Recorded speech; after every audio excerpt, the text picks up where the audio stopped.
Hello and welcome to another episode on Football Talk Podcast. My name is Ozzie and I'm your host for today's show. Big game coming up this weekend as Liverpool face Arsenal at Anfield. So it's only right that I brought a big Arsenal fan onto the show, and we're joined by Tereak. Tereak, firstly, thank you for coming on the show. How are you doing today? I'm all good, man. Thank you very much for inviting me. Just still catching my breath. I had to run upstairs, run downstairs to get something. But now I'm all good. Really looking forward to this weekend. I'm off work now myself, so I've got a bit of annual leave up until then. So I'm looking forward to it and getting this weekend started. Yeah, so you can take it easy now. Enjoy the game on Saturday as well. Which I don't know about enjoy the game, but I'll definitely watch it. I know it's a lot on the line at the moment. So let's talk about your team. So Arsenal, top of the league right now, having a fantastic season so far.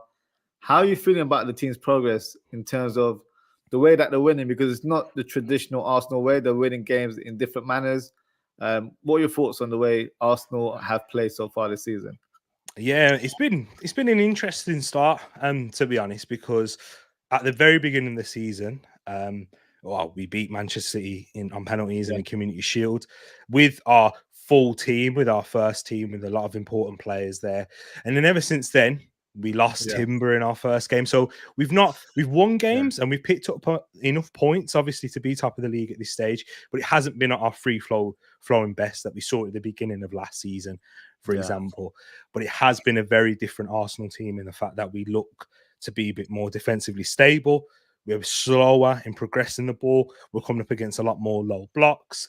And we're dominating possession, but we, up until probably the last 5 or 6 games, we haven't really been creating a lot of chances or scoring enough goals.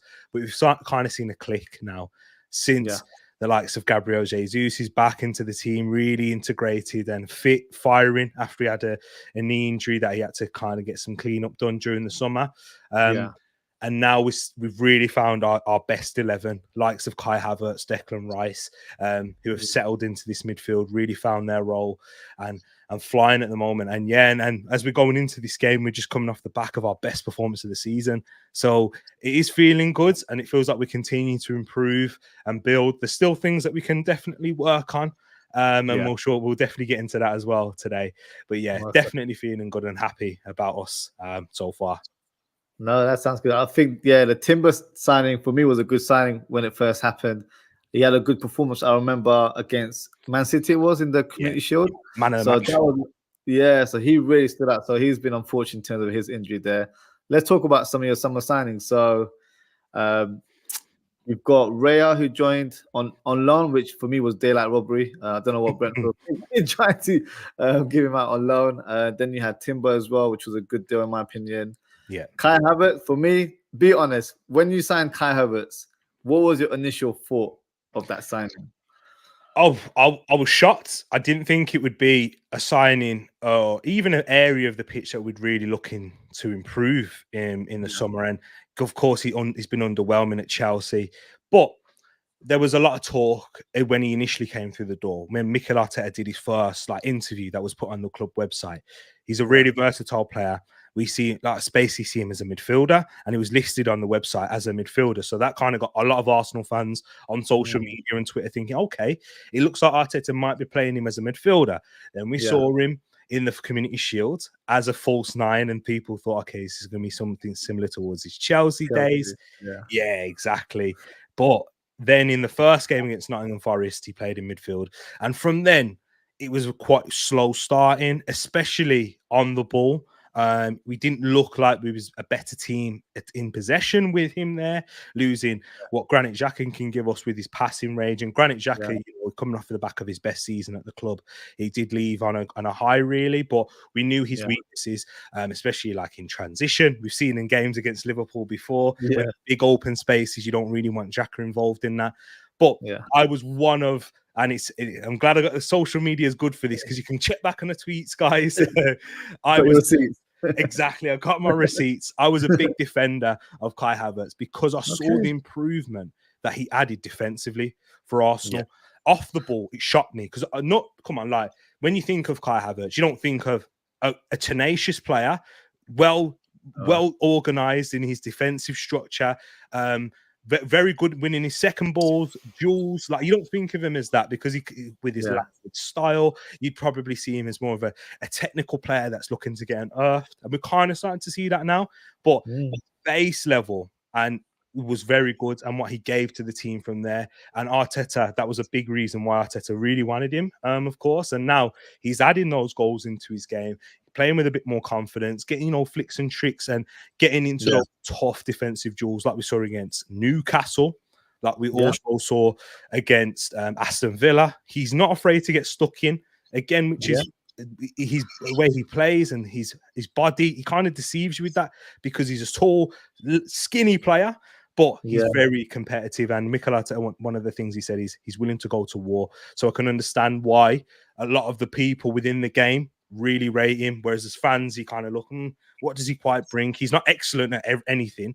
He's not like a great creator, you know, like with your Szoboszlai, like great ball striker. He's not as ferocious in his running as like a Szoboszlai is, and whatnot. But he's definitely got a role in this team. So yeah, I've been happy with that signing. I think it's quite refreshing in terms of your viewpoint, because when you sign a player from another club that hasn't had a good campaign there, you've already got sort of premeditated thoughts that, oh, he's going to be that sort of player. But as you know, in football, some players are suited to certain systems and then certain way of coaching or playing style. And I think that's exactly what's happening with Havertz. Because for me, I've actually been quite surprised in terms of how he's kind of adapted to that new role, because not really played as a number 8, I would say, for Chelsea. He played that false 9 role, where I feel like he did a decent job, but he just wasn't clinical in front of goal. Obviously, his role is to be a finisher, but in the Arsenal team, it's completely different. So, yeah, I have to be honest with that one. I think that was quite a sort of refreshing kind of viewpoint in terms of how Havertz is, because I still feel like he's got a lot of doubters, but you have to watch him, I think, in the games where don't think of him as a Chelsea player, think of him as an Arsenal player, or where, you know what, see what you see on the screen and then you can make your opinion. I think in football, we can be a bit short-term in terms of our opinions on certain players, because it just doesn't go away. When you've got a certain opinion on a player, it will always stick. So absolutely, it's one of those things, you know. So Declan Rice, for me, you got to talk to me about Declan Rice. What a game changer signing he's been. Absolutely, Mo. And I'm so delighted. Like, the day that he signed, I was on holiday. I was in Spain, in Mallorca at the time when the announcement was made, because we kind of knew that he was signing at that point after David Ornstein dropped the bomb that we've had a bid accepted. But I was on holiday in that day, and it's one of them signings and days when it was announced you won't forget. You know, where was you moment? And from then, he's just kicked on from strength to strength, and he's been even better than I thought then.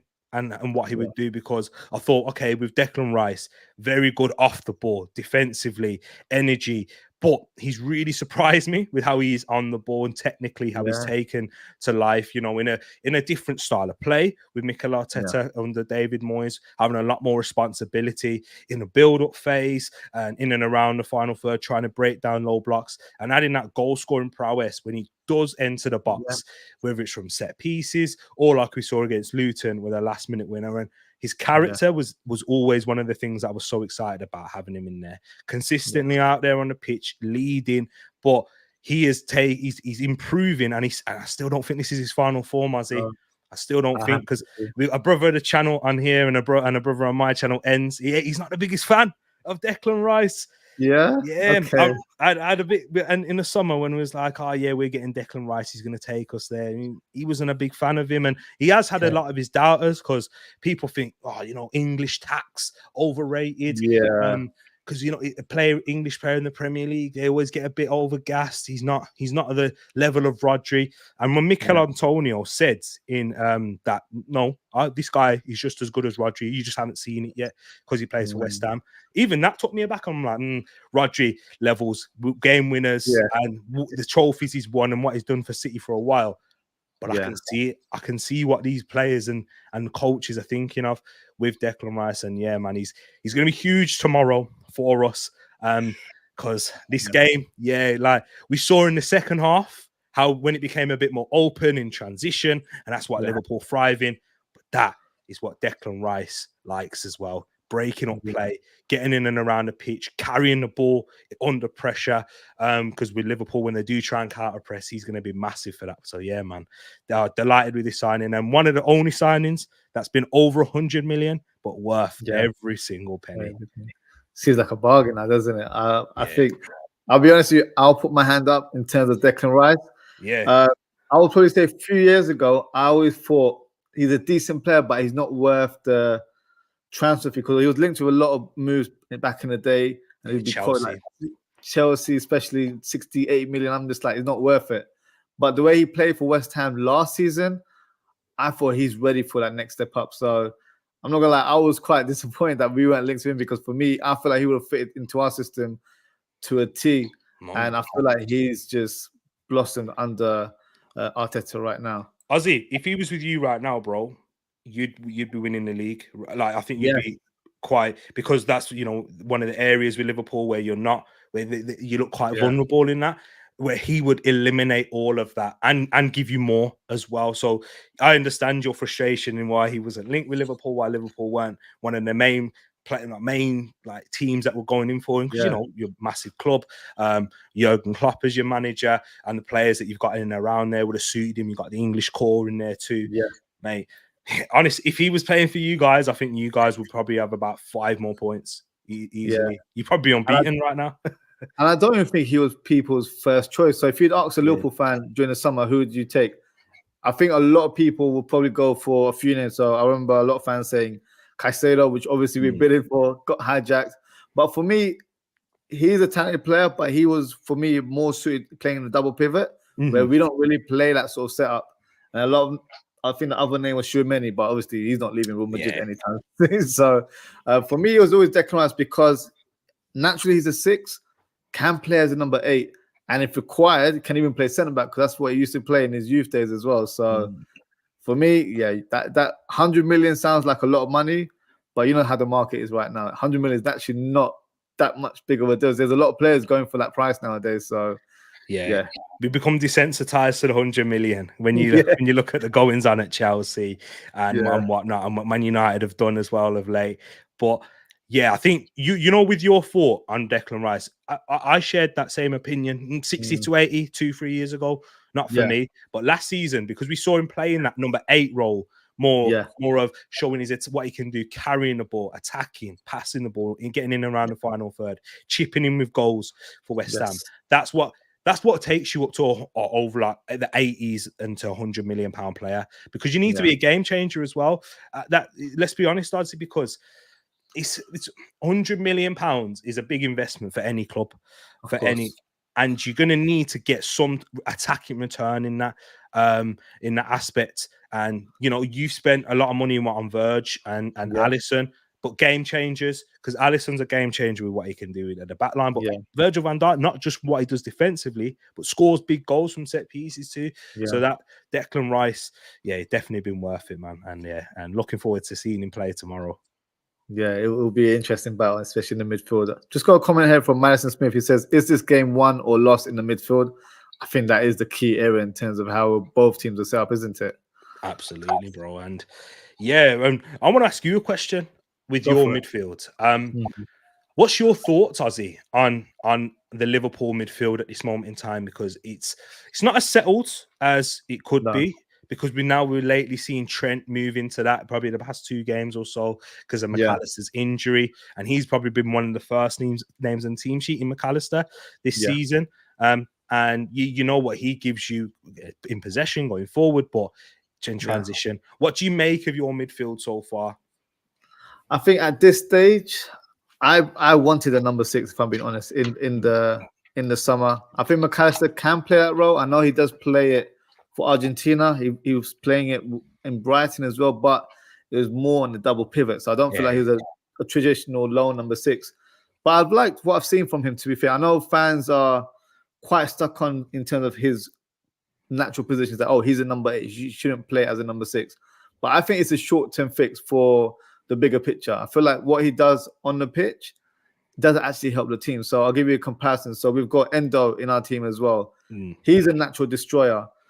But I think what he lacks in sort of passing ability, McAllister has that in abundance. So when he's on the pitch, you've got more of a deep playmaker more than anything else.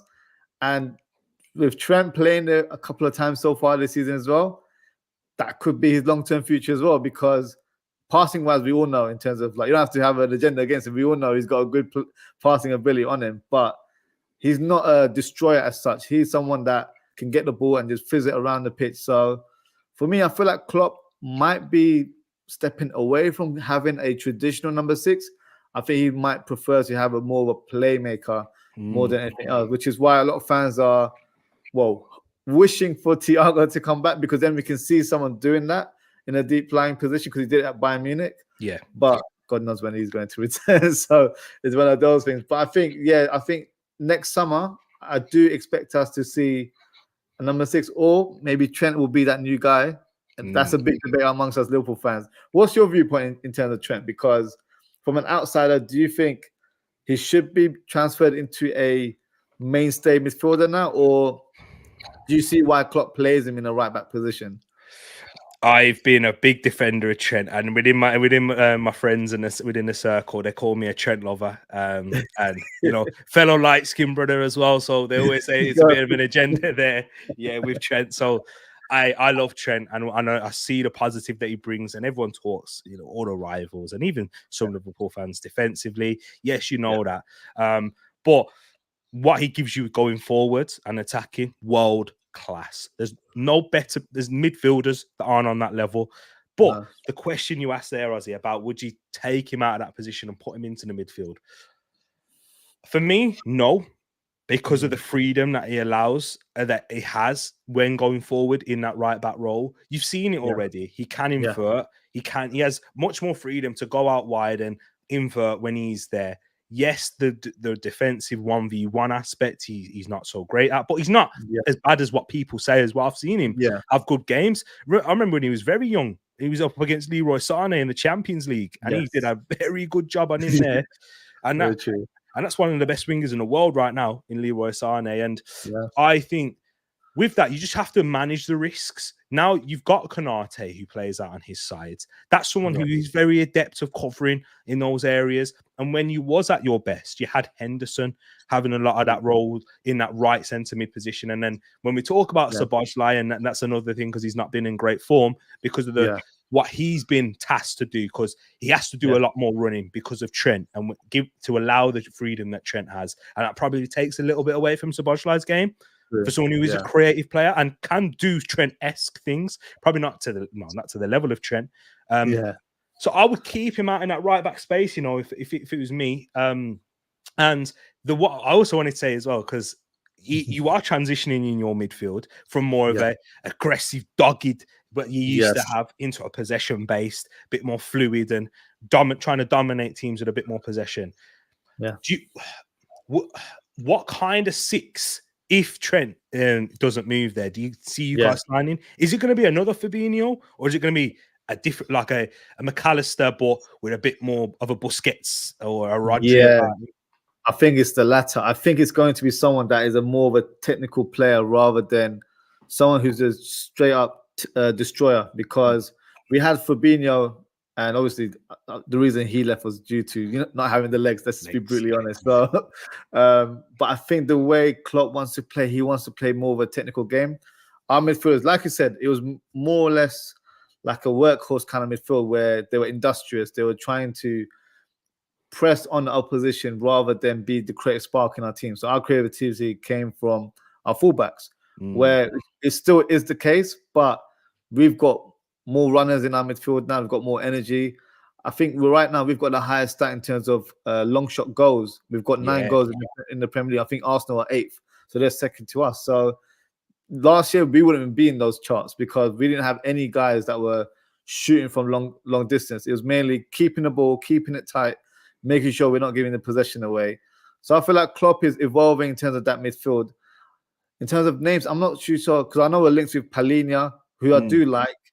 But I don't know if he fits that mold in terms of a McAllister, because he's a good player. He's actually someone I really wanted to sign. Because he's got similar traits to Declan Rice, in my opinion. You're right. Probably just a bit older. Fans like to bang on about, he's 27, he's too old, and Yeah. all that nonsense. Like in football terms, he's all right to play for another 5 years. But yeah, so for me, I think we will sign a technician. We've been strongly linked with. Actually, you've been linked with him as well. Andre from Fluminense. Yes, Andre. I watched him in the Brazil international. Quality. Yeah, he looks good. So I don't even know. I think Fulham are strongly linked to him right now. So it remains to see where he goes. But I think that's the type of profile of player we would sign. But there aren't many players like that in world football, unfortunately. You'll have to unearth a hidden gem somewhere, because I don't really see, like, Kimmich is someone that I think would be someone in that mode, but I feel like maybe he's at the latter stage of his career where it wouldn't really be him. So yeah, I think it'll be a technician rather than a destroyer. Otherwise, I think we might have actually signed someone in the summer. So true. Maybe a technician with a bit more mobility than what McAllister has. Yeah. I kind of hear that, and I understand that in a way. And it's interesting to see Klopp take that transition and development, because one of the questions that's posed at him: can he rebuild? Because with Borussia Dortmund, it ended sour towards the end, as he needed to kind of get that rebuild there. They didn't really see it working with him. Then he moved to Liverpool. We've seen, what he rebuilt initially to the level you got to. And then last season, everyone was questioning, okay, now Klopp, we need this. You didn't sense that this midfield needed to rebuild quick enough, but we'll give you this season because of the success that you've given us. Can you do it? And he is doing it. And this is the difference between us now, like Arsenal and Liverpool, is you guys we're both in a transition in a way, because people forget that we've got a midfield transition and we're still trying to do that. As well, we got two signings in Rice and Havertz, alongside Odegaard, but we're closer to our peak. You'd probably say our peak level is than what you guys are. So, but we're neck and neck. So that's good for Liverpool and Klopp, because there's there's clear ways that you can improve with signings and individuals, but that could then take you back to the 90, 100 points level that you was at previously. So yeah, man, interesting. No, it certainly is. Just got a couple of comments here. One is from Anthony. Uncle Roz says, big up the Mandan. Thank you, Uncle Roz, for your support as always. And I've got another comment from Madison. This is a question for you, Tereak. So, with Tommy not available, does Zini versus Salah cause you any worry? If so, how does Arteta lessen the task for him?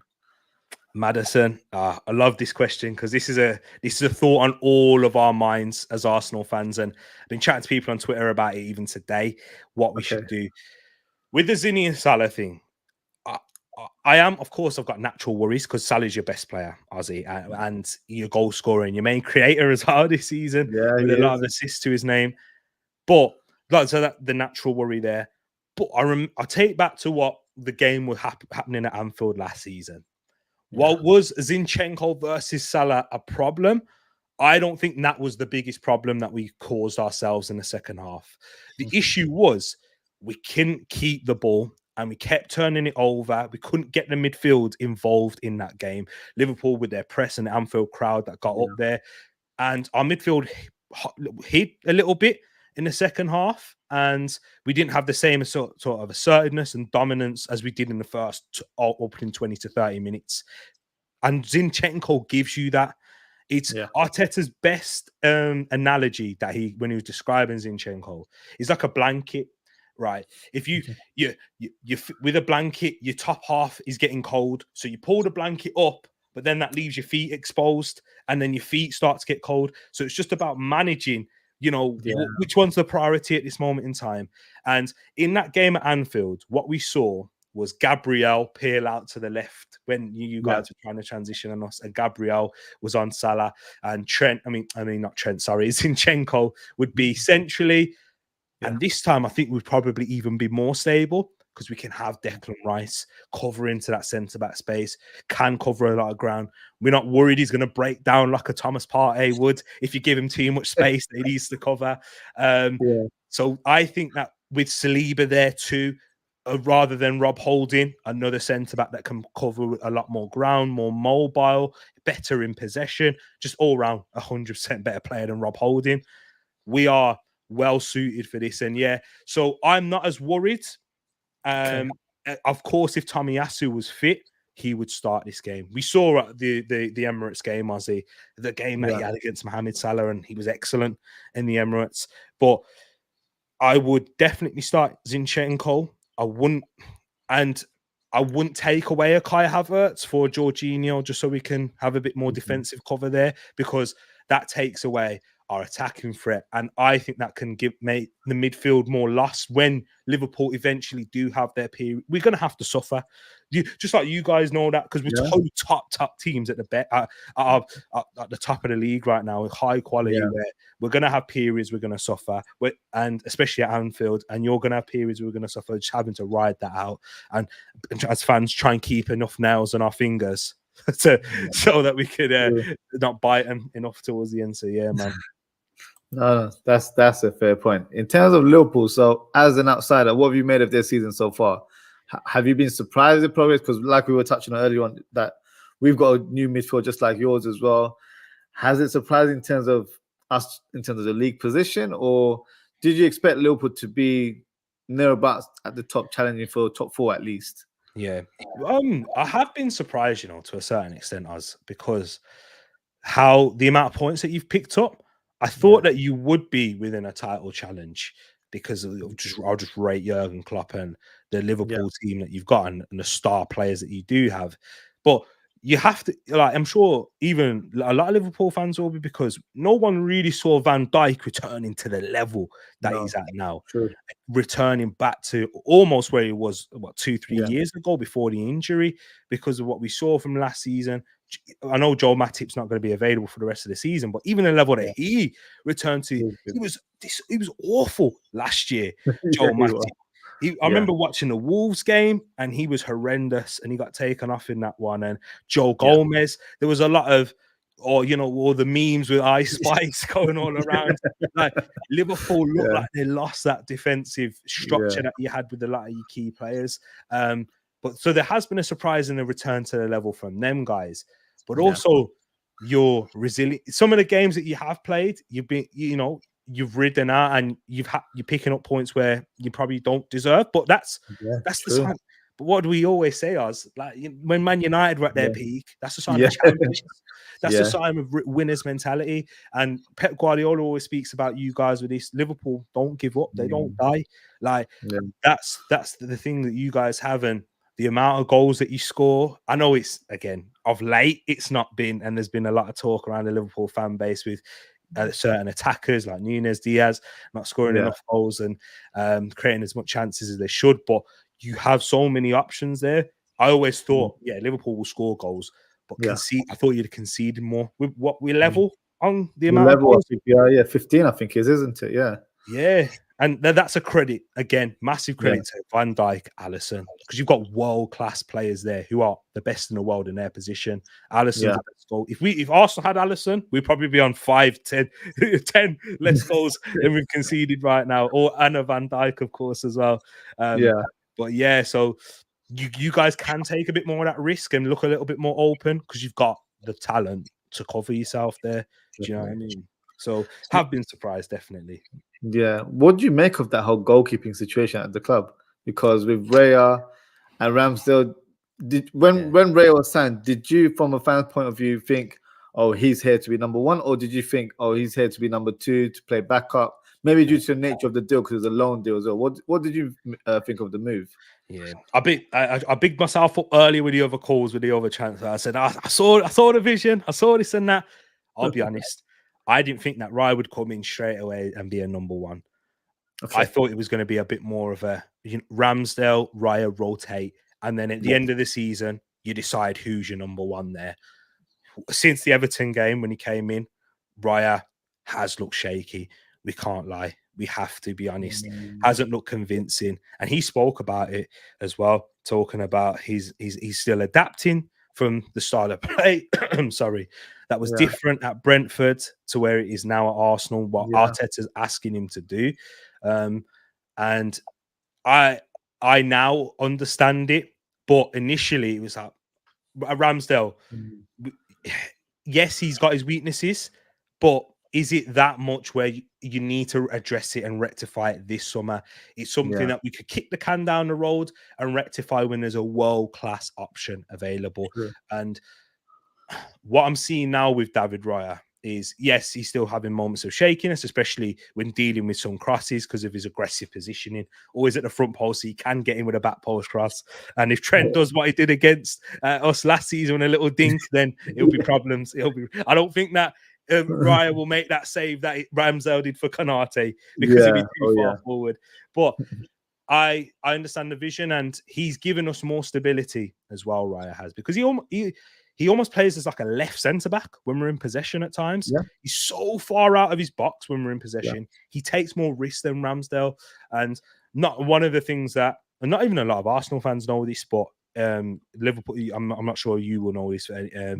Ramsdale spoke about in an interview that he had to compromise with Arteta with his positioning because he didn't feel comfortable doing what Arteta asked from him to do in being as far forward out the box, stepping into the back line, kind of what you see Ederson do for Man City, and Alisson, you know, because Alisson does it as well, steps far up into the pitch, sweeper keeping. Ramsdale doesn't feel comfortable doing that, and Arteta said compromise, and that when I heard that, I went, oh, be careful. You're replaceable now because you're not doing everything that Arteta wants, whereas Raya is, even though he's not looking as comfortable as he should be to rest our nerves, he's following the manager's instructions, which is why Arteta's consistent with him. And if he can settle and get there, then we'll have a good goalkeeper in our hands. But initially I thought it was going to be a rotational thing, but it doesn't. It's definitely number one, and Ramsdale will be gone in the summer at the latest.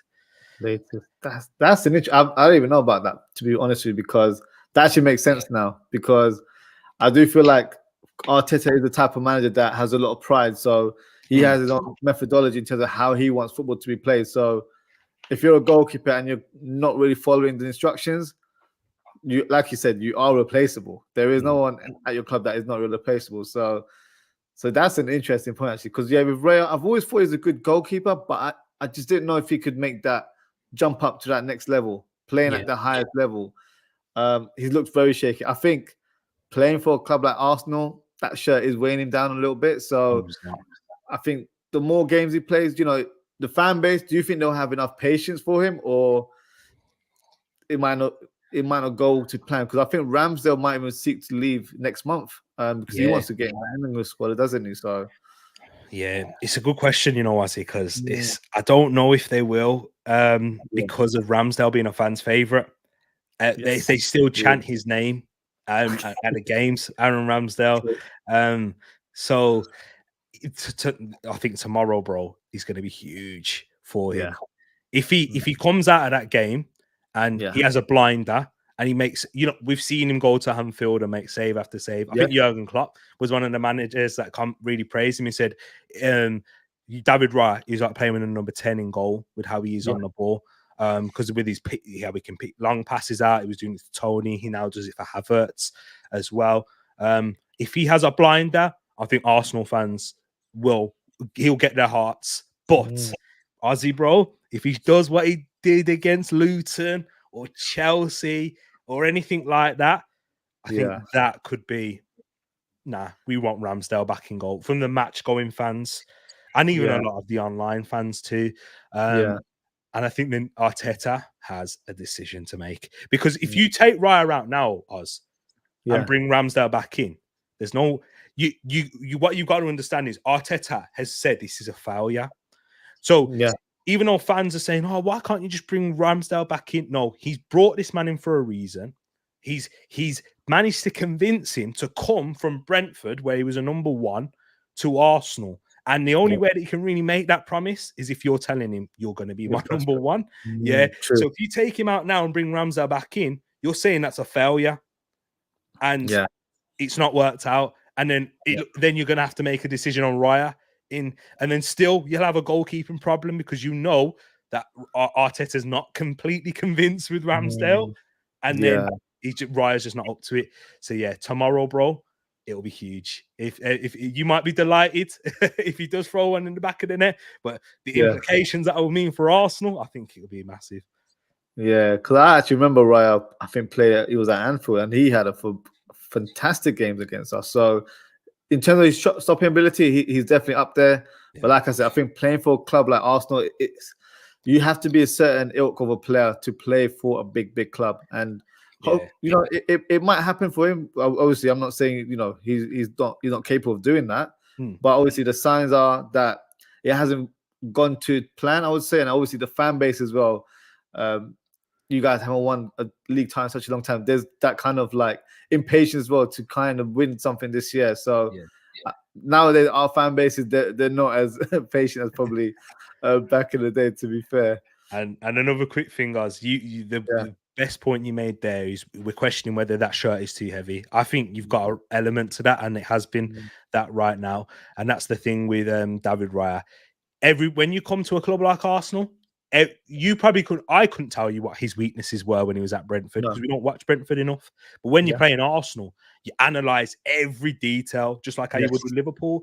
Every detail. Why Trent's mistakes and his weaknesses get highlighted so much because you're trying to look for something. They're chinking their armor, and I now know what they are because he plays for us, but because the opposition now know what they are. So he's going to have to rectify that quickly. Otherwise, he won't. It's a sink or swim situation, isn't it? No, I definitely have to agree with that point. It'll be interesting to see how he does. I feel for Ramsdale, though. I can't lie. I feel like in the summer, it didn't seem like that was an area you guys were going to address. So I was quite surprised with the Raya signing because I think he was linked with United as well at one point before they had Onana. So I thought maybe that would have been a move that suited Raya. But then again, there's a bit of a turmoil going on at United. So it might not have been the right club for him to have joined. But yeah, we'll kind of see how Raya does over the season. Just got a few comments here. So we've got Liverpool 12th man who says, big up Tereak and our host Ozzie. Hope you're both well. Big game. Tereak, do you hold the same chest as your fellow Gooner? Who does? You will get a result at Anfield. Do you hold that same chest as Gunnar Lee? Not as much as him. I know he benches a lot. Gunnar Lee, he's a brother as well, man. So big up Gunnar Lee. But I do have quite a bit of confidence going into this one. 12th man. Big up to yourself, my bro. And I do think we're gonna. I'm not gonna get into it too much because we'll have to do predictions and how we see the match going and that later. But I am confident. This is the most confident I've been going to Anfield, even more than last season. That's a fair point. Okay, that's interesting. To be fair, I feel like a lot of people are saying about Liverpool that we're winning games, last minute. You're doing the same as well. So you're doing exactly what we're doing. So I feel like we're on the same sort of path where we're both going up and up. So right now, I feel like in terms of how we're playing as a team, we're both quite equal. We've both got similar traits.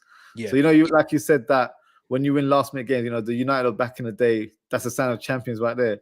You've got two teams that are doing it right now as well. So this is going to be an interesting battle, to say the least. Another question to the panel and chat.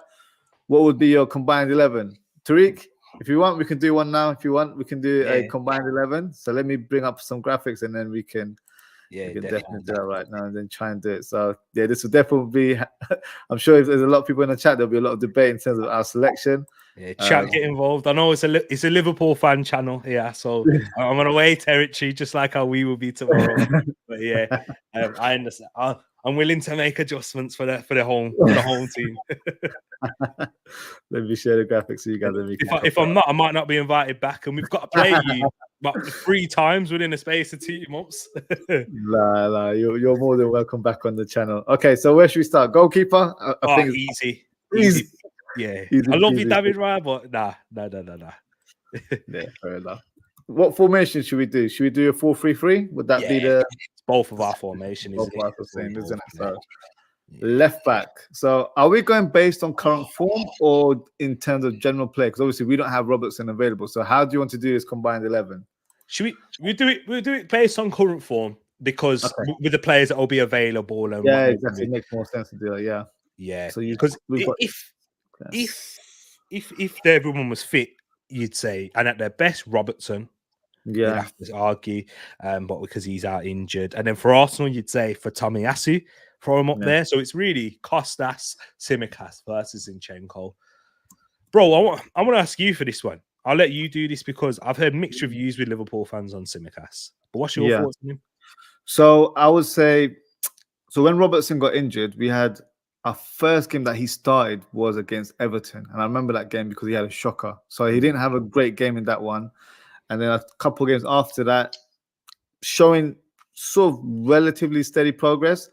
But I think a lot of our fans, they were very impatient as to how they said. So I analyzed the games. I do match reaction straight away. Yeah. So I analyzed the game. I thought he's just not playing to his level right now because we've seen it in sort of small bursts over the last couple of seasons. So I feel like he's more than capable of showing a good account of himself. However, in the last month or so, he's actually definitely stepped up. So for me, I think maybe he just felt a bit more pressure because he knew that there is no Robertson in the lineup now. He's the only recognized left back in our squad. So he probably felt that pressure going into the Merseyside derby, probably not the best game to kind of throw yourself in and feel that pressure and didn't really perform to his standard. But I feel like he's doing a decent job. I've been impressed with his performance in the last few weeks. So I actually think he's doing really good. Some fans do feel like he's not good enough, but I feel like you have to analyze your players you have in your squad. Everyone's not going to be a world-class player. You're not going to have two world-class players in each position. You know, not everyone's as fortunate as Man City in that regards. But so for us, we had to get someone who was adaptable in certain games, but has similar traits to Robertson. So one of his key assets is that he's very good running with the ball and crossing as well. That is one of his strong points. So yeah, I think in the past month, he's been good. But what would you make of Zinchenko's form this season? Do you think it's worthy to be in this lineup? Yeah, his form hasn't been as great as it was last year, but he's still an important player in the team. If Zinchenko's not playing, you miss him. And the best way to say that, when we played Luton, we went away, Kivior played at left back, and we didn't have the same control. As soon as he came on the pitch, the game went straight back in our favour. It wasn't, you know, Luton getting a corner and scoring anymore. It was Arsenal starting themselves.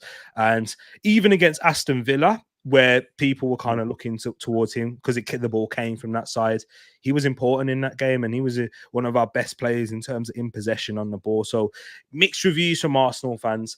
You know how I'm like, though. I like to, I'm on the glass half full type of view.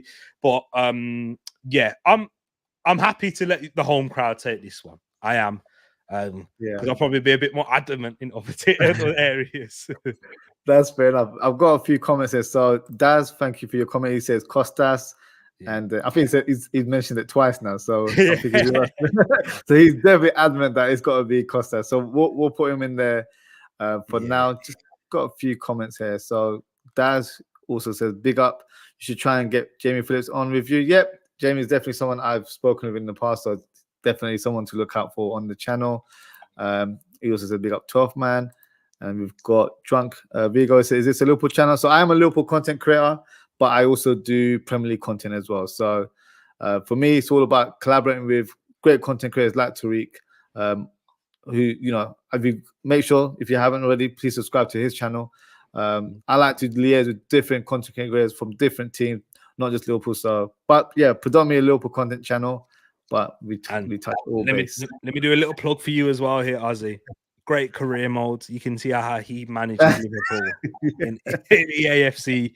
So yeah, he's a good Liverpool channel. He's got good content over here, man. Definitely needs more subscribers than it is. Definitely underrated channel, guys. So definitely get sharing it. Appreciate your kind words as always, Tariq. Just got a few more comments here. Hey, you pay me later, yeah? Yeah. Don't worry, that bank transfer's gonna go through. Don't you worry. Drunk Vega says we're going to destroy Arsenal. So yeah, we've got a lot of smack talk going on in the chat now. Okay. And then we've got Liverpool 12 man. It says Daz and Drunk, big up to you both, big up everyone in the chat. Drunk says Endo starts easy. So we will do our predicted lineups for each teams after a combined 11. So we'll discuss that in more detail. He says Endo masterclass. Okay. Interesting to see that. Because a lot of fans weren't feeling him when he came to the club. So it's good to see that he's getting his flowers, I guess, to some extent. Liverpool 12 man says this is going to get interesting. What do you guys think in the combined? So yeah, we're doing the combined one right now. Another comment here from Philip. Thank you, Philip, for tuning in. I reckon it'll be a humdinger of a match, but in the end, it will be a tight game. Couldn't agree more, Philip. That is definitely the case. So we'll put Costas in this left back position. Oh, two Liverpool players already, man. Come on.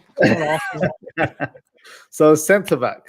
Where do you want to bring in this one? I think again, easy for both, really, because but Virgil van Dijk and Saliba. However, big shout out to Gabriel Magalhaes. He's been phenomenal this season. He's been great for us. But Virgin Saliba, well, I want to ask you this now, Ozzie. I know, like, try and be an unbiased as possible. Yeah. Who's been better this season?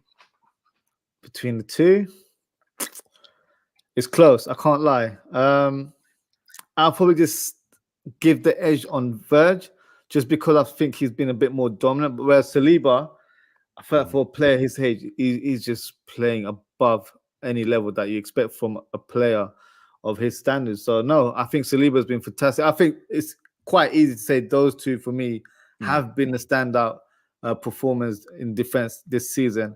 But I'll just be maybe not slight biases, but I think because I saw how Virgil was last year, and I had those question marks like, is he going to discover the form he showed us a few years ago? And I feel like he might not be the exact same player, but I feel like he's adapted his game where he's just as dominant, but he's reading the game a bit better. He's not getting pushed out wide too much.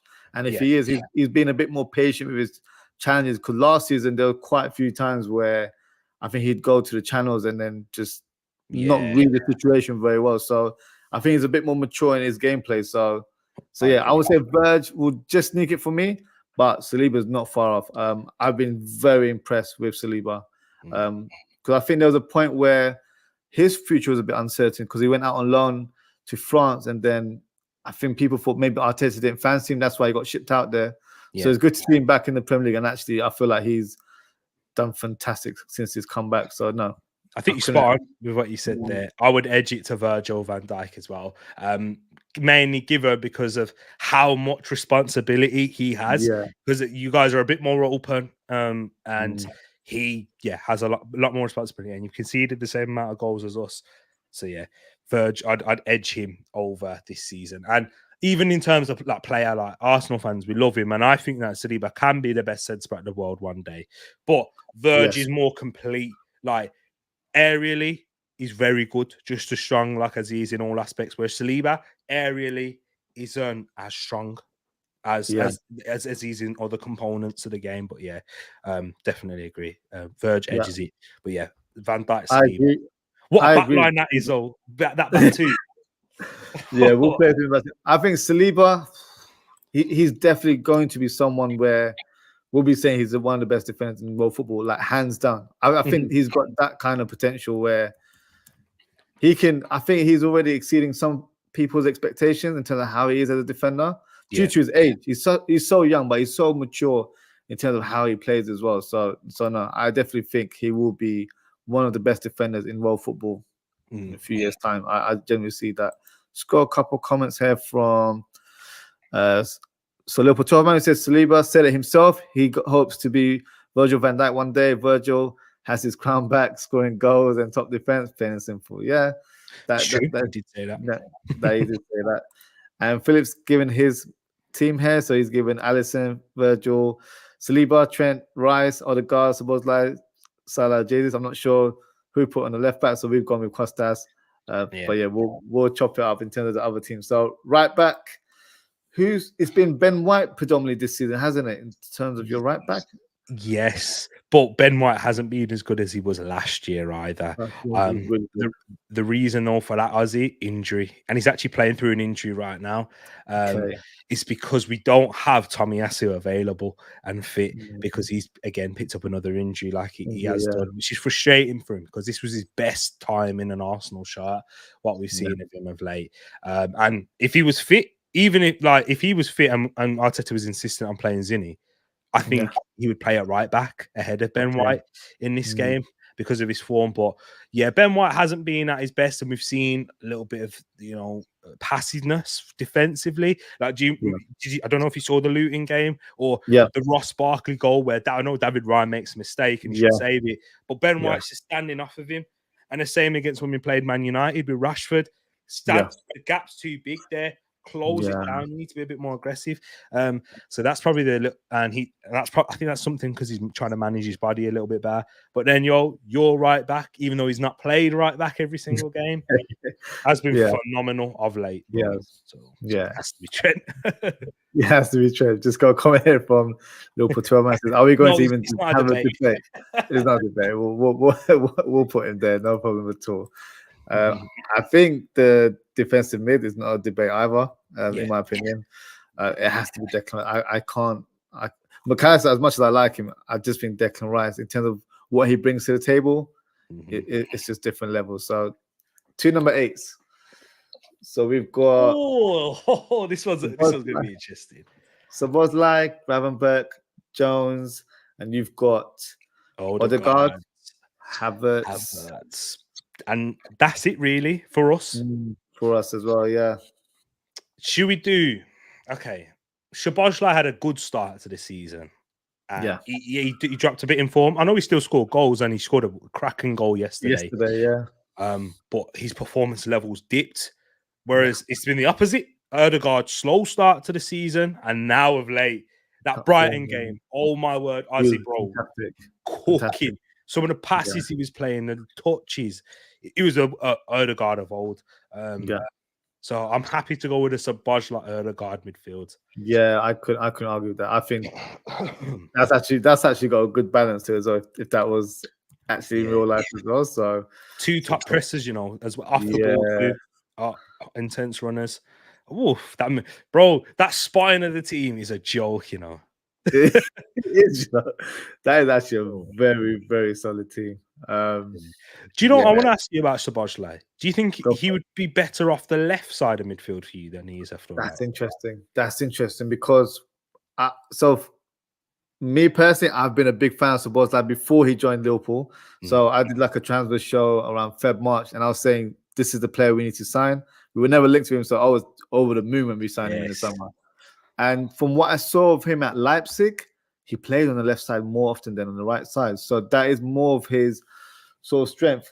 I'll be honest with you, if we continue to play Trent in this inverted role, I would actually prefer Szoboszlai to be on the left side rather than the right side, because then he won't have to do I did a show the other day, someone called it Hendo ball, where because he's having to do Henderson's role now, where he's being more defensive minded, covering his ground and letting Trent do. Whereas I feel like if Szoboszlai was on the left side, then you've got a good balance coming from both sides. So that is something where maybe Klopp will address in the future. Because you can easily play McAllister on that right hand side. He can play there comfortably. So one key thing that I remembered as well when we first started playing this season, both of them used to interchange, Szoboszlai and McAllister, when they both played as number 8s. So that's something I think we'll see more often once we have an established number 6. But you're spot on. I do think he's probably better playing on that left-hand side, but he can do both. Because when he's on the right-hand side, he allows Salah to drift in more as an inside forward, and he normally takes a bit more of a wider role. And because he's got great delivery as well, it does add a good balance on that right-hand side. It didn't happen against United because they were not on the same length whatsoever. But you saw traits of it in the West Ham game yesterday. So, no, you make a good point. I think maybe if we had a proper number 6, it could be something we utilize in the future. So, very, very interesting point. I'm going to go through the comments and see what everyone else thinks. So that's this Trent at right mid. I wouldn't say right mid, but right wing back or fullback. We'll leave it as it is in the back 4. Liverpool 12 man said you could even give a shout that Joey G has been better this year. To be fair, I think because he had such an awful season last year, so he was always going to improve from there. But no, he's been impressive. He has been impressive whenever he's played. I think you can't go above Trent in terms of where he stands in this team. And then Liverpool 12 man says Rice for sure at DM. Drunk Vigo says Endo is better, so he's definitely team Endo right now. Hey, he's that in you for this because if you haven't put Endo in there. Yeah, so he said you guys are pretend Liverpool fans. Okay. Hey, he's a real Endo fan. Endo. He's Team Endo there. So fair play to you. And then you just got another comment here from Liverpool man. You could argue that Curtis Jones has been more consistent and more of a contributor than Odegaard, who struggled early but has found his form as of late. So with Curtis Jones, I feel like before that sending off, he was in amazing form. He was playing really, really good football. After he came back, he suffered an injury again, unfortunately. So he's failed to find that same rhythm that we're used to seeing him play, especially early on in the season. However, yesterday was that sign of thinking, all right, he might actually be back now in terms of how he plays. So I know, annoying timing because he was great against us at Anfield last year. Yeah, he was. So interesting, but I would, in terms of our selection there, I'll stick with Sabota Odegaard. Odegaard for me, that Brighton game, he was fantastic. Even just the way he's shooting as well is so much power. And people underrate him in terms of his technical skills. I feel like he's a fantastic player. So yeah, Klopp loves him as well. I know that. Yes, we actually tried to sign him back in the day. I think we tried to sign him when he was like 15, 16. We tried. I think he actually came to. We had Brendan Rodgers at the time as well. Yeah. We brought him on the training ground, but yeah, he couldn't. I don't think he had that pull power to get Odegaard through the door. But yeah, it is what it is in regards to that. All right, from three. Where do you want to start? Oh, okay. Again, this is difficult, bro. This one is difficult. I know he hasn't got the amount of goals in the Premier League, but Gabriel Jesus is a game changer for us, for our attack. He scored, I know, in his last game, man. He's what, third Premier League goal of the season, but in the Champions League as well, he's a top goal scorer for us. And he's what I think the most top goal scorer in Brazilian history in the Champions League. He's what, 25, 26. That's ridiculous. Wow. Yeah. He's up there, and I'm like he makes the difference for us.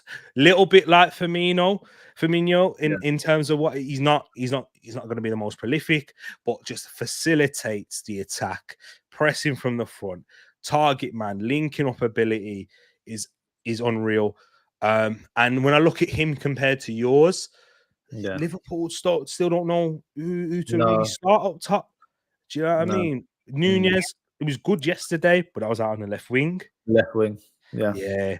And Gakpo hasn't really taken that central role either for you guys. So yeah, I'd put the probably the easier one is for me to argue Jesus as the striker. I can't really make a strong claim for Nunez or Gakpo, to be honest with you, because Gakpo has shown phases that he's we all know he's a talented player, don't get me wrong, but I'm talking about this season. He hasn't done it enough, in my opinion. I think the way he played last season, especially the second half, he was fantastic. He was just like on a different level. So that Gakpo would have been in this team. Nunez, he's very hot and cold right now. I know he played left wing yesterday. I know some fans are telling me that he looks better on that left wing. I don't really want to see him in that left wing role. He's not, for me, he's not a left winger, because the Nunez that I saw at Benfica, he was an instinctive striker where when he was in the box, like first time, half a yard shoot, he was that kind of striker. He wasn't really one for build-up play or anything like that. So I feel like this season, he's been focusing more on his link-up play, which has improved.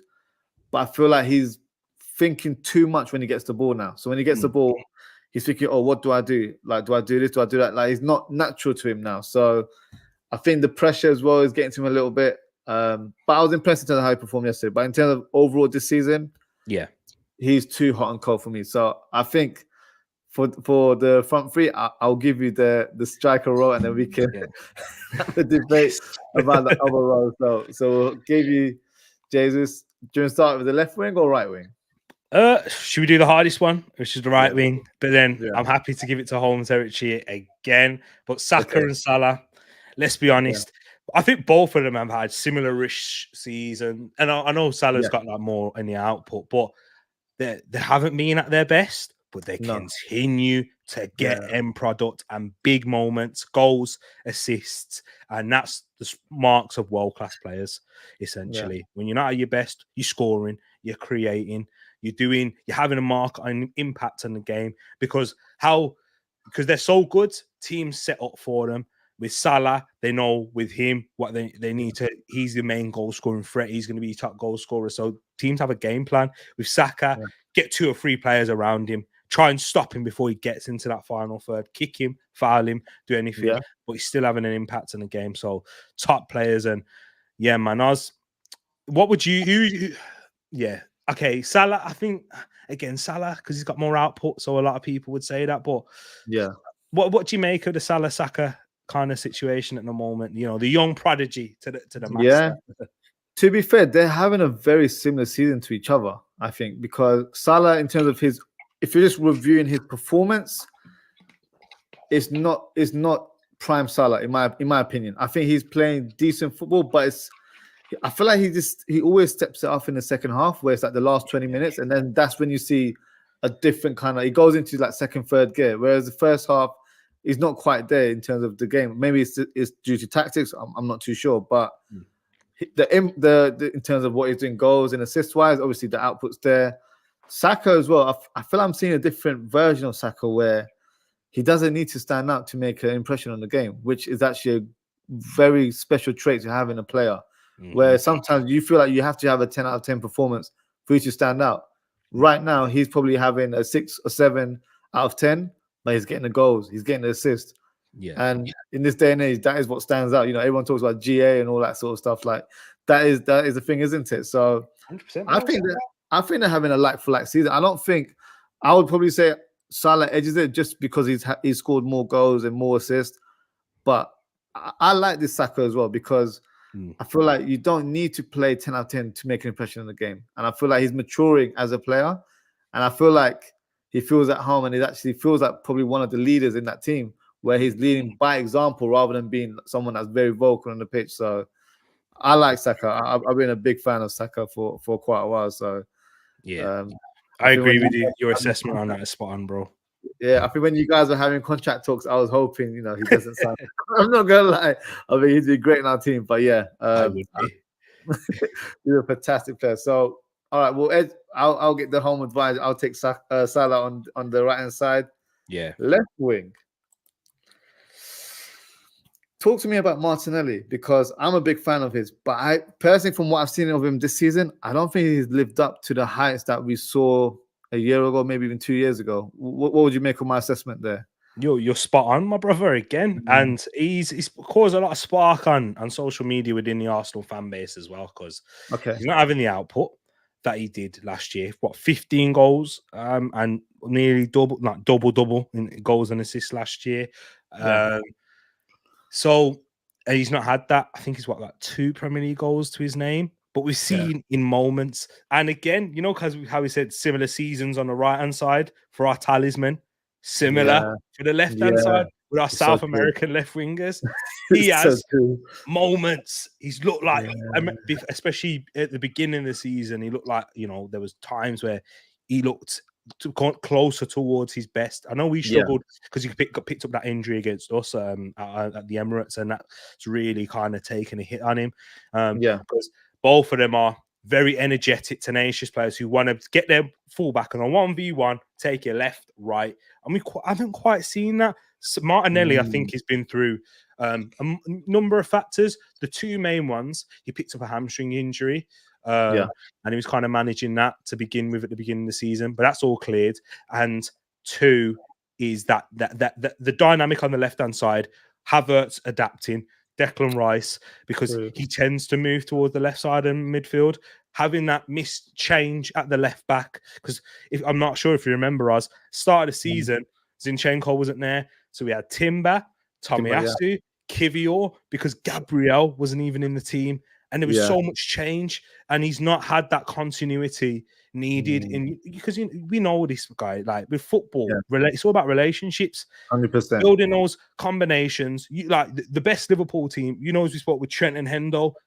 When Trent goes, Hendo knows what he needs to do. And then Mane makes that run, and Wijnaldum knows what you know what I mean. It's like a balance. Yeah. He's trying to have Yeah. that, and we've not had that, and I think that's had an impact on Martinelli. But another thing, he's not cutting it in the final third like he did last year in the Aston Villa game. Chances, that was his game for me, Oz, because Highline Villa play, your speed, your directness, and your ability to make that run into the box and score goals. You should have cash money. That should have been your game. He didn't take it by the scruff of the neck like he should have. So yeah, man, a difficult season, but he likes playing Liverpool. He does. He does. Fair, so he could find it here, but we'll have to wait and see, man. It's so true. I'll get into that after my next question after the combined 11. Actually, okay, fine. No, I was gonna say I agree with that because I remember. So I think the weekend you had a game with Martinelli. He had a chance where he was like 6 yards away and he lofted it over the bar. After Odegaard's amazing pass. Yeah, and I was thinking, oh, Martinelli from last season would have buried them, and I'm thinking, I'm not going to cuss him in my show because I'm like, it'll come to bite me somehow. Because he always steps up against Liverpool. So, but you're spot on in terms of the comparison between him and Diaz this season, because personally for me, Diaz has been kind of similar to Nunes, been hot and cold, where he started off the season really well, and then obviously the unfortunate incident with his father as well led to him not being part of the team. I don't think his mind is quite there as well at the same time. So, yeah, he hasn't impressed me. So he has burst of moments as well in games, which is quite frustrating because you're like, oh, he'll take on one player, and then you're thinking, oh, he can do that again, and he doesn't do it again, and you're thinking, what are you doing? And then defensively, this is a big comparison us Liverpool fans because Mane left and he became the successor. We're expecting him to play like Mane. He's not a Mane type of player. He's not that type of winger. He's a traditional out-and-out winger, plays with freedom and flair. So, Mane, as productive as he was a team player. He tracked back. He did everything for the team. Different players. So we can't do that comparison anymore. So it's frustrating because whenever I see Diaz play, I always say when I'm doing my shows, I'm like, he needs to play like a maverick. He needs to just do his thing, play to his strengths, and not to worry about too much about being a team player, because that's why we bought him, because he's going to make those key moments where he does a skill or two and then scores a goal. That's what you're going to remember. So he's not playing with that freedom, which is a bit frustrating when you're watching a player where he's got the potential. He's done it for Porto. We used to play Porto every season in Champions League. So I remember you get 5-0 on that. Yeah, we can see it all the time. And then even for Colombia, like I think before he joined, he was one of the top goal scorers in the Copa America. So he's definitely someone that has the locked in. Even the last international break, I told you I watched that Brazil game with Andre. Bro, he looked like a man possessed. Yeah, and that I've not seen that for Liverpool. I thought, okay, but post Diaz kidnapping, I thought, boy, he's going to be a problem, but he's not quite done that since then. I don't know what it is.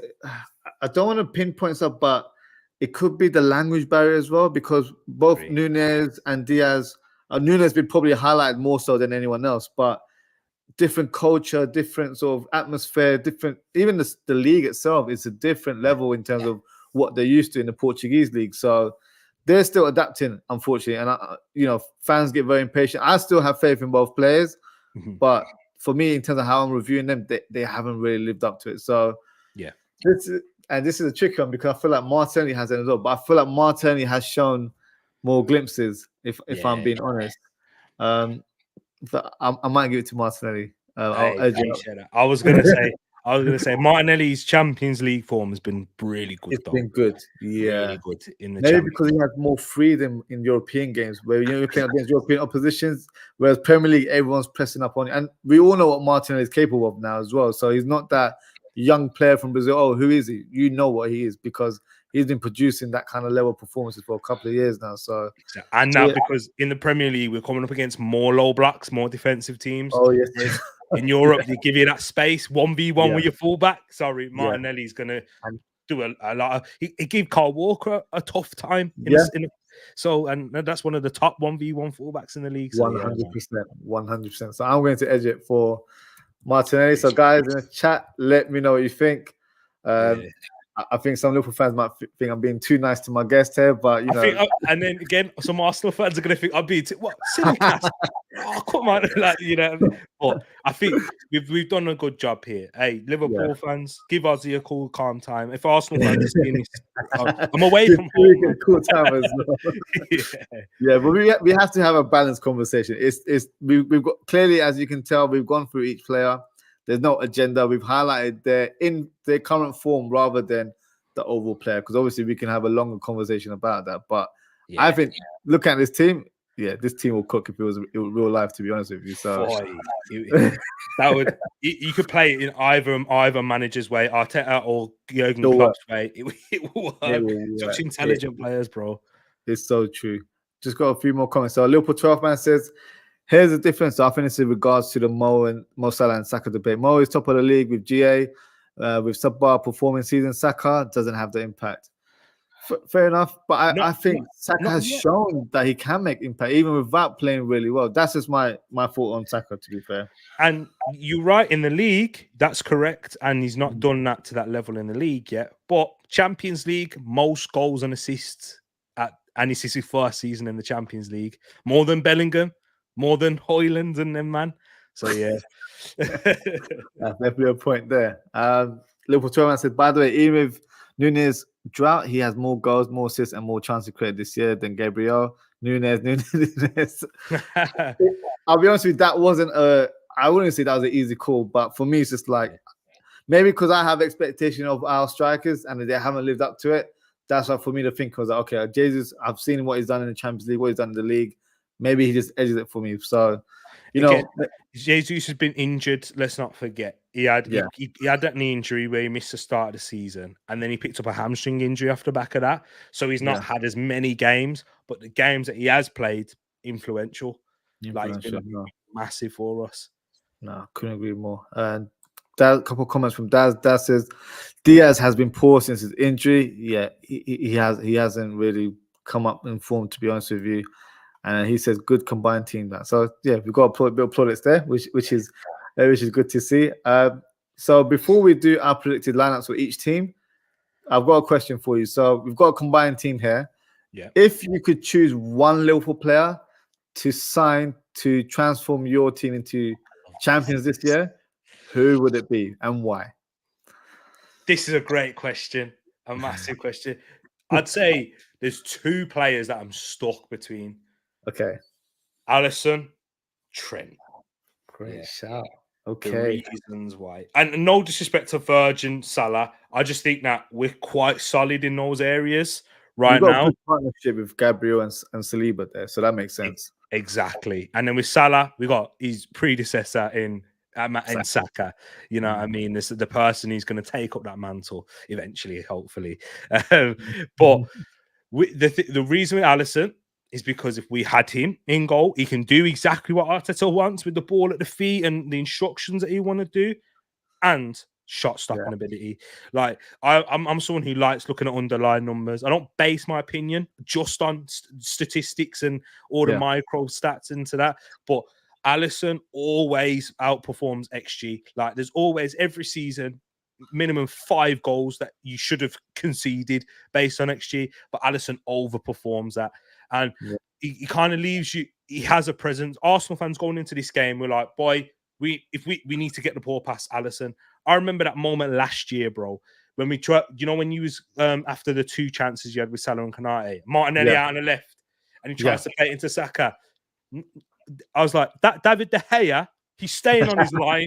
If that's anyone else, he's staying on his line and he's not getting to that ball. But Alisson read the situation. World class, best keeper in the world. And bro, I'm not just saying it because I'm on a Liverpool channel. When it's all said and done, we might be saying he's the best goalkeeper the Premier League seen.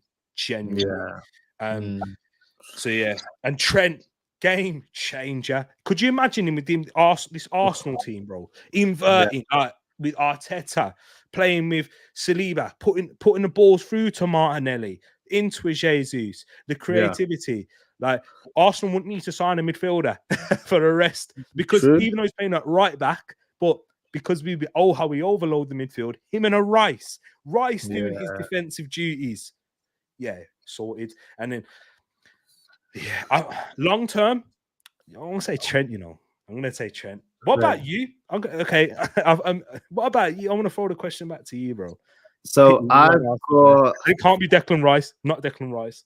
not Declan. So that was going to be my number one I choice. do. I don't want it too easy for you. But as an alternative, I think I'd go for Saliba. Because I like Konate, but there's a lot of our fan base that are a bit unsure about Konate in terms of his performances. But I feel like Saliba is the more polished player out of the two. So I'll probably say Saliba edges it in terms of his overall playing ability to Konate. So I'd go for Saliba. But the first choice would be Declan Rice because we are missing that number 6. Yeah. I think that is what we're missing in our team. If we had a player like that in our team, yeah, like you said, we'll be cooking as well. So yeah, if I'm not choosing Declan Rice, I'd go for Saliba. But I'll make another honourable mention. Yeah, I do like Martinelli as well. Martinelli, I know Klopp loves him as well. Klopp loves the kid. Yeah, he's a good player. I think he's better than Diaz. That might be an unpopular opinion, but I think he's a better player than Diaz. So Ozzie, you're my brother, you know. Like there's not many Liverpool fans. Again, ends when he does. He has a go at me about Saliba. You know, he's like, "Oh, you don't start for France," and I'm like, "Oh, come off it, man. Loud that." Like, their man don't start for the international teams and that. But listen, it's not easy to get into that France team. Have you seen their squad? It's just ridiculous. They got like a 50-man squad, and you still can't get into that team. It's just the abundance of talents in that team is just ridiculous. Got another comment here from Daz. Who plays on the right when Salah goes to AFCON? Okay, so it's a Liverpool question. So this won't be a popular answer amongst Liverpool fans, but I think it'll be Elliott. I think Harvey Elliott will play on that right side because he can do it. He played there for Fulham. He did it when he was on loan at Blackburn Rovers as well. I think because it's just, like, I made that comparison about Diaz and Mane.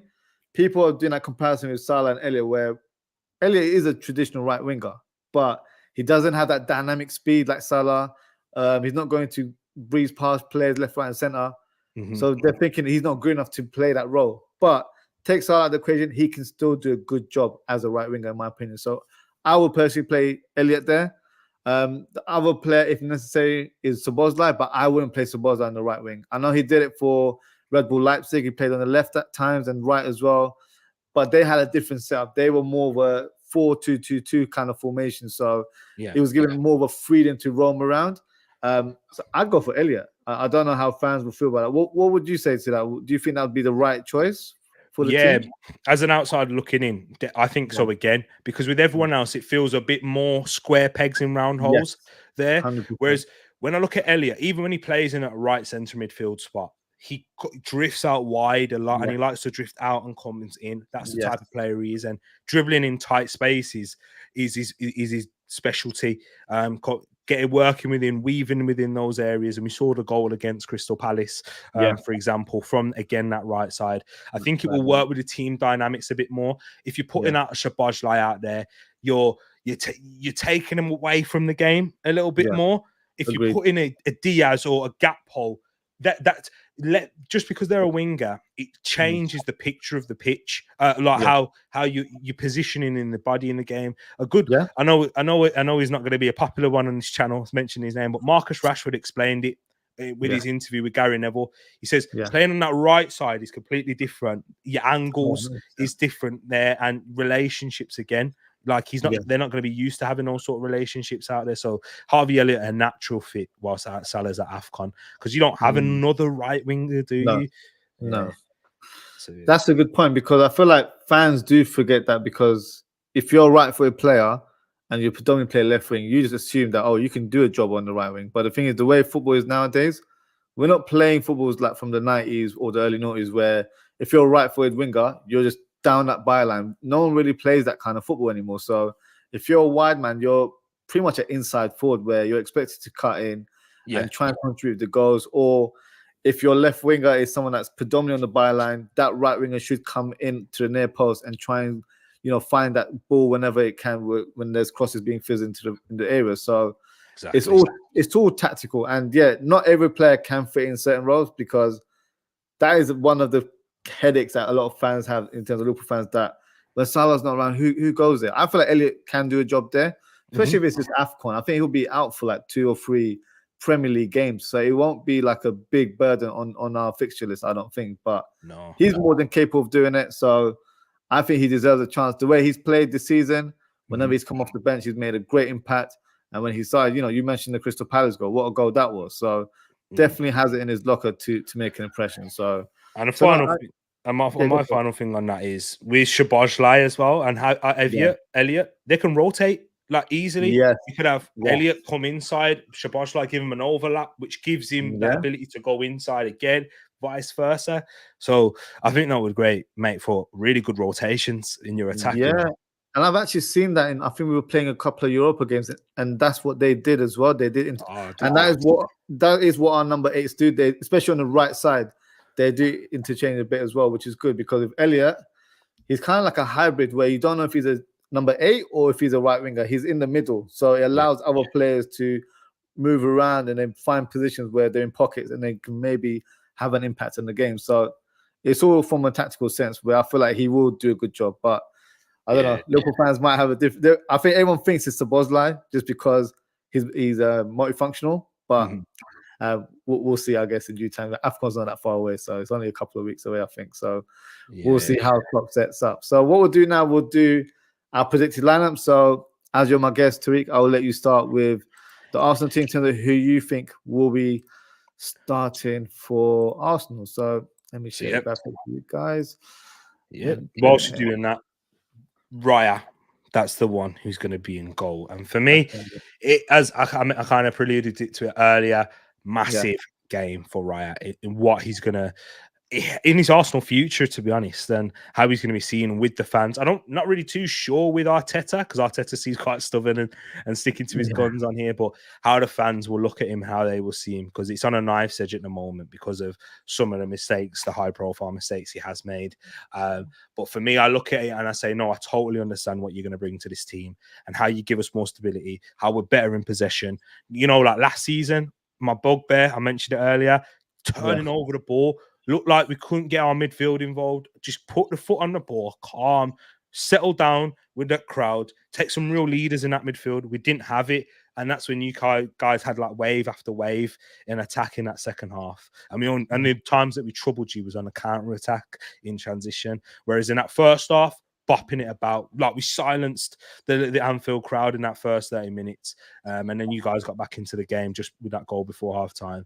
Need bravery, and Raya's got that. Right back, it's going to have to be Ben White, even though he is playing with an injury at this moment in time. It's again, because your left side hasn't been as functional. Okay, it gives me a little bit of hope there that you shouldn't really be exposing him in 1v1s. But I know with Diaz, if he's fired up and he's on his day, he could give Ben White a torrid time defensively. But yeah, I do rate Ben White as a whole, but I really want him to recover and he needs a break, man. He needs a break. Centre backs, the man that we spoke about earlier, William Saliba and Gabriel Magalhaes. Going to be so important in this game here for Arsenal, Gabriel, because of who he's dealing with on your right hand side, our left, and with the space he's going to be vacated by our left back, Alexander Zinchenko. Again, Tomiyasu would be the one starting for me if he was fully fit, but we don't have another option. And if Timber was fit, again, Timber would probably play on that left hand side. Excellent against Bernardo Silva, and can do what Zinchenko does on the ball, but he's not available. So Zinchenko is going to be vital, calming down, playing through pressure, breaking through the lines when Liverpool press, and being able to pick our midfielders, defensive midfield. Declan Rice, is going to be key in that transition when you guys are trying to transition against us, because that's where you thrive when we give the ball away or you beat our press. Declan Rice recovery, how is he going to be able to mop up the midfielders of Liverpool? Attacking midfield, Martin Odegaard. We didn't really quite see him at Anfield last season, and he was one of the disappointing players. We couldn't get into the game in there, and he's our captain, he's our leader. Entered a little bit of form, Martin Odegaard. So yeah, on that right side for me. And then after that, on that left-hand side, it's going to have to be Kai Havertz. And Kai Havertz is going to be a direct threat for us here to alleviate pressure. We can go long. He's been brilliant winning his aerial duels in that part of the pitch. Adds that physicality, defensive-ness as well as again, like, which was a big surprise to me when we signed him. Can drop inside, give us that energy up and down the pitch and those dual winning abilities. And then also on that left wing, it's going to have to be the front three. Kind of picks itself: Martinelli, Jesus, Saka. For me, and they're gonna have. And my front three, man, boy, that front three is going to be depending on how happy I will be after the game. Will I have a Merry Christmas? I don't know. I know the timing's not great, is it? Just before Christmas as well. I know. Do you know what I mean? Like, if I get any Arsenal presents after, I'll be like, thank you. Yeah, not feeling it today. Trust me. But we are going to get chances against you because you know you do allow that, but again, because you got your Alisson in goal and Virgil van Dijk at the back, and we are good at creating chances in transition games, and because you won't just sit back and defend in a low block, like we will thrive with that. But question is this front line clinical enough to take them in a big moments? First goal is going to be huge. Yes. First goal is going to be huge. So if we can get that, settle the crowd down and build, and then try and ride the storms. If we could get a 2-0 lead, I know 2-0 was 2-0 up last year, and what happened? Yeah. But yeah, different team now with different types of characters in there. So yeah, man, that's the team. I'm really interested to looking forward to yours because that will kind of determine how confident I am with certain players. Yeah, I think the result yesterday is definitely going to give Klopp a headache in terms of selection. So I'll present my team now, and yeah, we can chop it up because I have a team in mind. So I'm going to do like 2 teams, but I'll explain in terms of why I've done 2 teams. So, so this is what I think Klopp will go with. So for Liverpool, it's Alisson in goal. That's not debatable. He will be our first choice always. Tsimikas, because we don't have any other left back available. And then we've got Virgil van Dijk, our captain, so he will be there. Yeah. And then partner, so Kwanzaa played yesterday, had a good game, but I still think it will be Konate. Konate will get the edge to start. He's more established, more experienced, so that's definitely somewhere I feel like he will definitely start in this game. And then this is what I think Klopp will do. So I'm going to say there. This is what I was interested in seeing. Then Endo will start in the DM role. I think Jones, because of how he performed yesterday, puts himself into that frame again. And then Szoboszlai on the right. What I've heard as well, Curtis Jones, Arteta's a fan of him, by the way. Is he? Okay. Yeah. So if you wanted to let him go, not yet. Yeah, he probably fits our homegrown quota as well. So yeah, you'll have to pay. You'll have to pay that English tax, unfortunately, if you want to.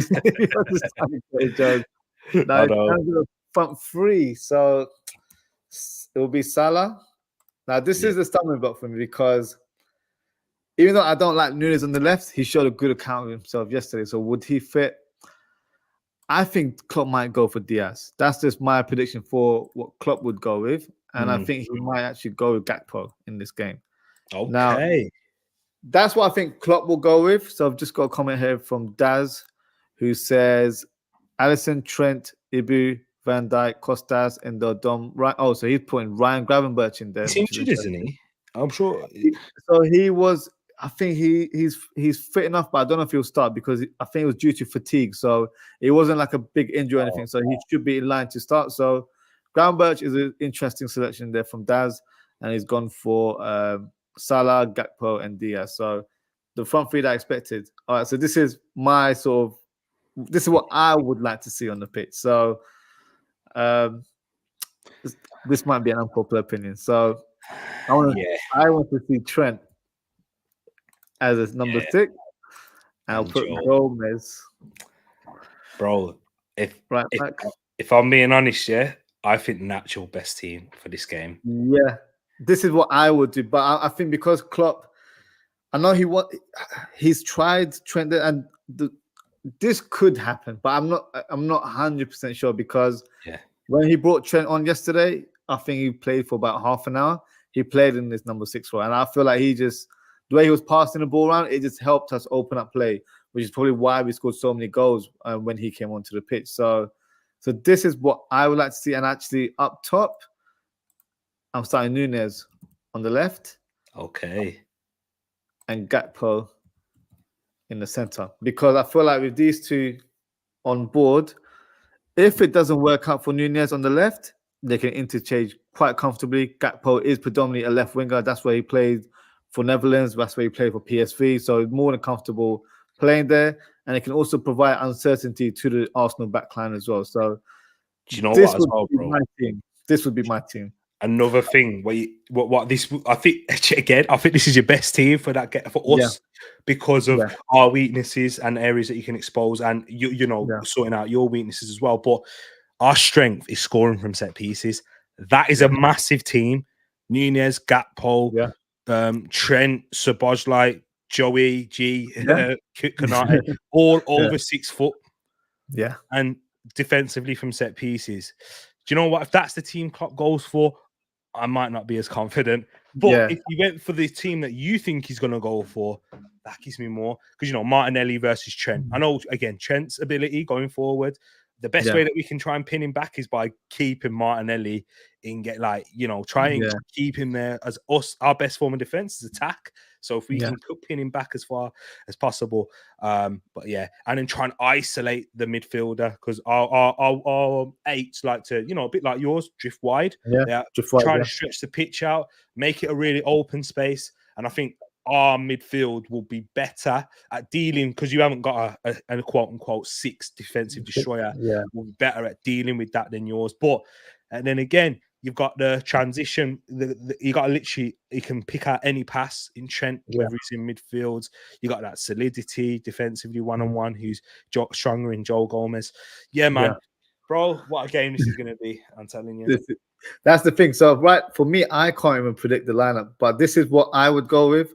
I feel like with Martinelli, and I'm just getting flashbacks of how Martinelli cooked Trent a few times last season. So that's not what I want to see. But I feel like he'll just be more influential in the center. And look, if it doesn't work, we can always switch it around as well. It's not a huge deal in terms of the lineup, because we can always bring Endo back into the lineup as a traditional number 6 and then put Trent back. So I feel like it might be important for Klopp to start on the front foot in this game and score early, which we don't tend to do.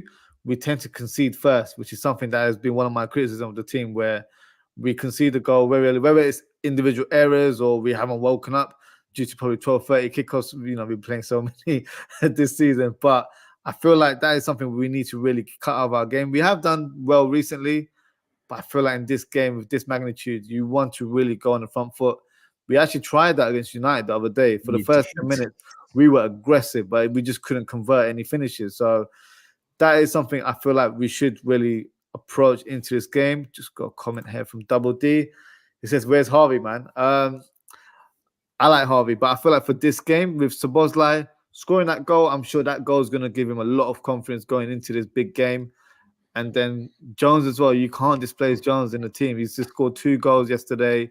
Looks like he's really enjoying his football. He just had a different energy about him. When he's dribbling with the ball with speed, you know he's found his rhythm, because when he's not out of form, he tends to not be lethargic, but he doesn't really use his speed that much. He's more safety. So he'll do a lot more sideways passes to the back and stuff. So for me, it's important to get Jones playing to his natural position. That is a number 8 on the left side with freedom, cutting in and doing his thing. Just got a comment here from Daz, who says, some prime.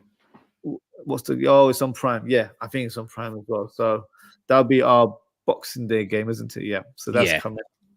But yeah, so this is my lineup. It'll be interesting to see how it goes. You'll probably message me, be like, "Oh, Ozzie, you're right," or "Ozzie, you're wrong." We'll see. We'll see how. Bro, I'll message you before the game. I'm really looking for. If it is this one, I think this is your strongest team for us for the game that you're gonna have against us. Yeah. And I think you could cause us definite big problems. I mean, you'll cause us big problems anyway. If it's the other team, But I feel like there's less weaknesses in this one. To be fair, so I like your line, bro. I think your lineup's good. Yeah. Score predictions. What are we going for, Tweet? What's your score prediction for this game? I mentioned earlier on us. I'm confident. This is the most confident I've been. Not, and it's nothing to do with you guys. I mean, it's nothing to do with like you. I'm disrespecting you guys. You guys are phenomenal, and you're better than you were last season. And we couldn't grab the win against you then. But this Arsenal team, we've seen the character, we've seen the defensive stability, we've seen us go through difficult moments in the game, manage it out, and then take the big chances when we need to as well. It's going to be a very tight one. It's going to be moments where both of us are going to have to learn to suffer in this. Don't panic when we're going through. This is a message to Liverpool and the Arsenal fans. Don't panic when you're going through it, because that's just the quality of these two teams. But I think on the day, we will create more than you. Yeah. And I think if we take them chances, we'll win the game. So my prediction is 2-1 Arsenal. Our first win at Anfield since 2012. Yes, but it's been a long time. I think it was Podolski and Cazorla who scored your 2 goals as Correct. well. So long time ago. That's interesting scoreline. So I'm going to match that scoreline, but I'm going to go with a Liverpool win. So I think for me, the way we played United, even though we didn't score a goal, we had 34 shots on goal. Yesterday we had 29, so that's 63 goals on goal. So for me, our attack, we haven't been clinical. We don't have that clear instinct in goal. So for me, it still shows that we are creating chances. So that's a positive for me to look at into this game. I think if you'd asked me this question without yesterday's fixture, I wouldn't be as confident because of how we played against United. But having to see how we played yesterday, we were playing a bit more free-flowing football. It was at Anfield as well. So obviously this is a home advantage for us. I'm praying, I'm hoping that we get the edge in this one. So I'm going for 2-1. Yeah. In terms of goal scorers, I'm going for Mohamed Salah and I'm going for Nunez to score for Liverpool. And for Arsenal, Odegaard, I think we'll score the goal. Just got a comment here. 3-1 Red says Daz. 3-1 from Daz. If I was, again, if you're at home, you definitely should have the confidence in winning this game because of the level that you're at as well. If I was going to go goal scorers, Martinelli. He loves a goal at Anfield. He does. Martinelli and Saka. Saka to get his fast at Anfield, man. He's got a new hair now. You'll see it on Saturday, bro. He's gonna have new hair. He's got like blonde tips. I'm not really a fan of it, bro. He's looking like Rashford. Yeah, I don't want him to play like Rashford on Saturday. Big. I need that goal at Anfield, man. I think that's the only one that's really missing, like from his catalogue. So But for Liverpool, the player I'm most scared of scoring is Nunez. He can. He'll miss chances, but the big thing is he gets them for me. If you striker, look, Højlund doesn't get chances. He plays in a bad Man United team, but because he's not good enough to get chances like Nunez does, he misses a lot. And in big games, like tight games like this, you need to take them because you'll get chances, but there won't be as many as we're not United, we're not West Ham, so there won't be as many in those games. So you need to take them. So I think he will score. So Nunez with a goal first. But you mentioned something. If you get a goal early, it changes the dynamic of the crowd as well. Jurgen Klopp's been calling for the crowd to raise up. If you score early, even if you went 1-1 straight after that, but the fans know we can score against this team, and we're not going to be there panicking. So man. But if we score early, again, I want to quieten that crowd. Let's not give another moment where we spark it with Arteta and Klopp going head to head, or Trent and Xhaka. That's what I'm thinking right now, because even in that game, the atmosphere was quite flat until that moment, and I feel like that moment turned our season around because we were losing a lot of games beforehand, and after that we went on a 10-11 games winning streak. So that was definitely our turning point. So the crowd will definitely play a part, I think, in terms of this game as well. So if they're up for it, then it will definitely create an atmosphere that I think Arsenal players would not want to be a part of. Just got a couple comments from Daz. So Daz says Salah, Diaz as the goal scorers, and then it says 2 for Salah, 1 for Diaz, and 1 for Saka, which is interesting. And Philip has gone for 2-1 Liverpool as well. So Respectable score lines in the chat. No 4-0s, no 5-1s that we've suffered at Anfield in the past. No, but to be fair, I'm not even trying to be petty because obviously I'm a Liverpool fan, but this was the game I was looking forward to rather than a United game, because I kind of envisioned United playing a defensive game, because obviously what happened last season with 7-0. Obviously I expected us to win. I didn't expect to walk away with a 0-0. But this was the game like, look, these two teams, I think they're on the same wavelength in terms of their approach into the season. They're playing football where some fans might say they're not playing their best football, but they're winning games. They're relentless in how they're approaching games as well. So for me, this is going to be a great game. I'm thoroughly looking forward to it. I'm sure you are, Tereak, as well. Definitely. Yeah, big game coming up. But we'll wrap it up for today. Thank you to everyone in the chat for your comments. Thank you. I'll go through the names. So thank you to Madison, Anthony, Uncle Roz, Liverpool 12th man, Daz, Drunk Vigo, aka Team Endo there. So thank you for tuning in. I think it's the first time you come on the channel.